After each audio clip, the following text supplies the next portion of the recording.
Hey guys, No Name Trapper with you here today. Today's video is about your first trophy catch.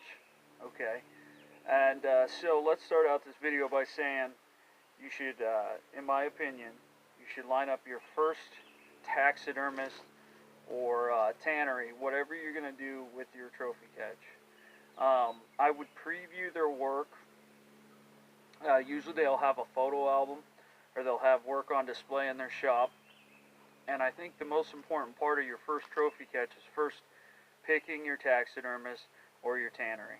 Okay, so like I said, preview it, see if if you like what the work they do. Sit down, have a discussion with them real quick. Like how they want you to save this animal after you catch it. What steps do they want you to take? I'm going to give you some advice today, and if their advice strays from mine, that's fine. Go with the professional advice from your taxidermist or tannery first. The main goal here is to make sure that your first trophy catch ends up the way you want it, right? Because that's special. Okay, so, alright, let's get started here though with the official advice, okay? So, you get your first catch, right? You're rolling up, you're pumped. Last thing you're thinking about is anything common sense. You're excited. First off, my first advice on that is soak it up, guys, because you're never going to get your first bobcat or your first otter or your first coyote. Your first is special, okay? So soak up the moment. Don't rush it, okay, unless it's about to get away. You don't want to lose your catch, right? But mostly just make sure you got a good catch. Soak up that moment. It is so important because it can go by too quick, just a real flash and it's done. So soak up the moment. You're approaching your first catch, okay? Get any pictures or videos you want to get.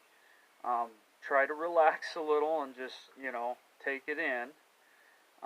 Get your pictures, get your videos that you want done because you don't get that opportunity again, okay? Take a moment, soak it in, humanely dispatch your animal, okay? And then after that, what I recommend doing is getting a couple more pictures, some after the catch if you want, okay? And then from there, what I would suggest doing is now you're on a timer, right? The timer started. It's boom, it's clicking, whether you know it or not. Do not throw this animal in the back of your truck and drive around for 12 hours, leaving it in the sun, okay? We don't want that animal to get green belly. The taxidermists don't, the tannery don't. So what I recommend doing at this point is you need that animal, if it's wet already, you need to get it dry a little bit. I'm not saying put it in front of a heater, in your truck. I'm not saying that, but you want to make sure that fur is dry. So if it's getting ready to rain or if it's snowing, try to line something up to where you can keep that animal, what I call high and dry. Keep it belly up, and then you got to start thinking,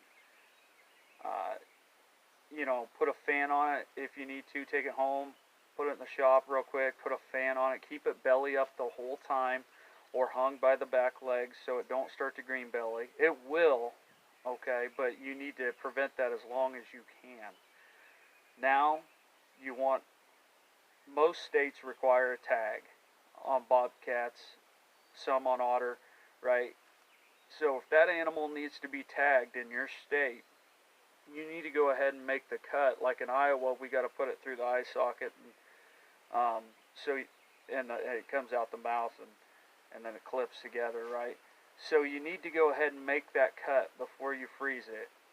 But it's a precision cut. Make sure you or somebody else who knows how to do it makes that cut. You need to do that before you freeze it whole, okay?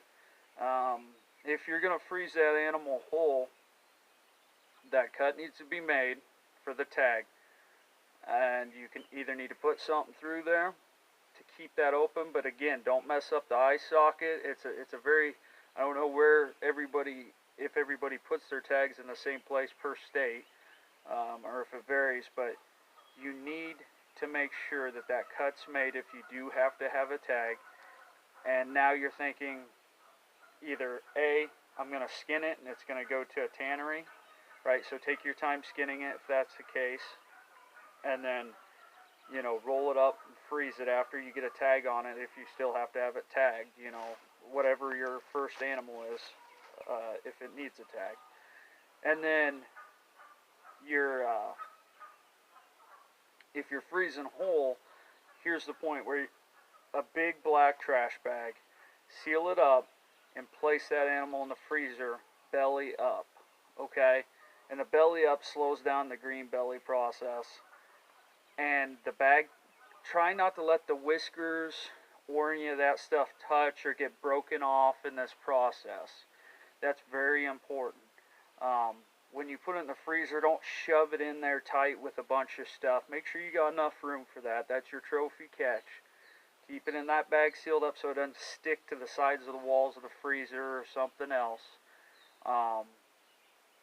So yeah, that's kind of the process. And then when you go to take it to taxidermist, you know, if they want it frozen whole, that's how you do it. Or if you go straight from killing that animal to a taxidermist, just make sure it's not sitting around, you know, and getting green belly on you.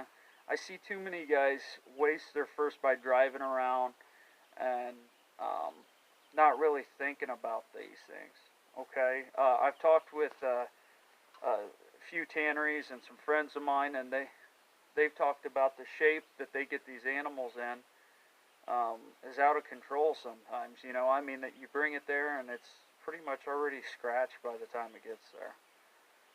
Guys, I know this wasn't a great video. I think I covered all the bases. Main thing is line up what you're going to do. Take your time, get your pictures, make sure you got the, you know, if it's got to get tagged, make sure you get that cut before you freeze it. And don't thaw it out. Okay, that's one more thing. Don't thaw it out unless you have to.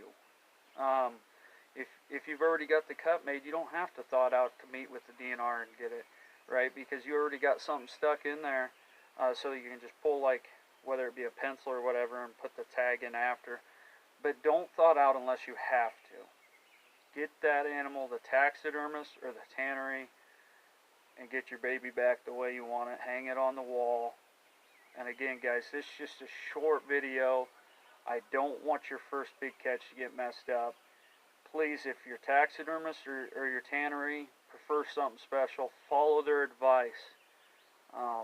But really think about these things before it happens, because if you blind set like me, I didn't expect my first bobcat.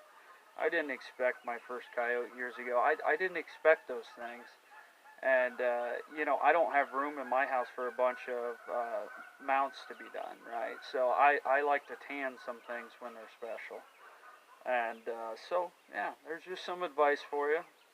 It's a nice day. I'm sunburnt from working cattle, but we filmed in the shade, and we're going to our next ADC job. I appreciate you guys, and treasure that first catch. Thank you guys. Have a good one.